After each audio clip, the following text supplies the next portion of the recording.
നമസ്കാരം, ഋഷിപ്രോക്തം ചാനലിലേക്ക് ഏവർക്കും ഹൃദ്യമായ സ്വാഗതം. ഇന്നൊരു ചെറിയൊരു വിഷയമാണ്, എന്നാൽ അതിപ്രധാനപ്പെട്ട വിഷയമാണ്.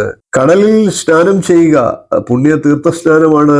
അത്തരത്തിലുള്ള അതിവിശേഷപ്പെട്ട ഒരു അറിവാണ് നിങ്ങളിലേക്ക് ഞാൻ പങ്കുവയ്ക്കുന്നത്.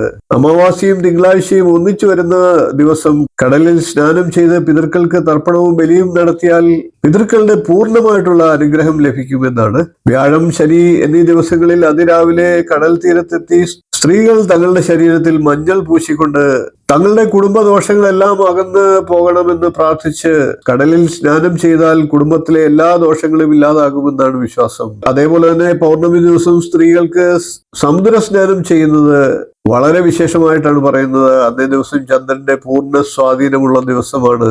അതുകൊണ്ട് തന്നെ അന്നേ ദിവസം സ്നാനം ചെയ്യുന്ന സ്ത്രീകൾക്ക് മനഃശാന്തിയും ശരീര ആരോഗ്യവും ഉണ്ടാകുമെന്നാണ് വിശ്വാസം. സമുദ്ര സ്നാനത്തിന്റെ വിശേഷങ്ങൾ നിങ്ങൾക്ക് മനസ്സിലായി എന്ന് വിശ്വസിക്കുന്നു, പ്രയോജനപ്പെടുമെന്ന് വിശ്വസിക്കുന്നു. വീഡിയോ ഇഷ്ടപ്പെട്ടെങ്കിൽ ഒന്ന് ലൈക്ക് ചെയ്യുക, ഷെയർ ചെയ്യുക, ചാനലൊന്ന് സബ്സ്ക്രൈബ് ചെയ്യുക, നിങ്ങളുടെ അഭിപ്രായം കമന്റായിട്ട് അറിയിക്കുക. ഇനിയും ഇതുപോലുള്ള ചെറിയ ചെറിയ വിശേഷങ്ങളുമായി നമുക്ക് വീണ്ടും കാണാം. നന്ദി, നമസ്കാരം, ശുഭദിനം.